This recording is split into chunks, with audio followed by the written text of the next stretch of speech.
What a magnificent view that is behind me. I haven't quite finished my day on the campaign trail today, but I couldn't resist doing my daily summary from here as I drove past and looked at this beautiful view. I'm in Hargraves at the moment, and this beautiful view across the valley was, as I say, too much for me to resist. It has been a very busy day. I've clocked up a fair few kilometres today. It did start in Dubbo, where I met with a group of business people, and we talked about the economy and how it's travelling, and it's a little bit patchy at the moment, pretty strong in general, but a little bit patchy. And so it's just important for me to be aware of how people are viewing the economy there at the moment. I then made it across to Woolaman, and Woolaman, some residents there talked to me about some different issues. Some of those were local issues, some of those were federal issues, some of them were state issues.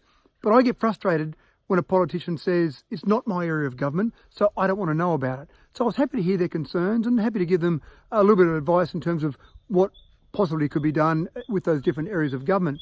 And one of the things I did when I was Mayor of Dubbo was introduced what I called a community leaders breakfast.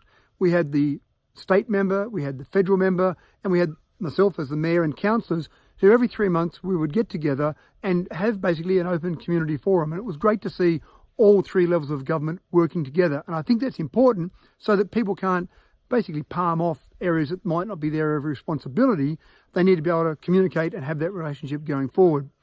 After I was there, I went across to Maru and met with a farmer there. And this particular farmer seems to have managed quite well during the drought. And I did meet with Peter Andrews earlier this week. Peter Andrews has been on the news recently in terms of how he manages his farm through drought times. And I have come across farmers around the whole electorate that seem to be managing very well throughout the drought. And I think that's something that we can all learn from some of those farmers. Every farm's different. Rainfall can be different even with farms next door to each other.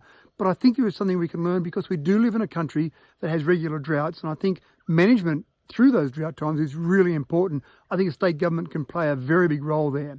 I then went across to Abbotsford and had a similar story there with a farmer managing very well through a drought. But this particular farmer had an issue with wild dogs. And this farmer's got his sheep through this terrible drought only for wild dogs to pose a significant threat to his flock.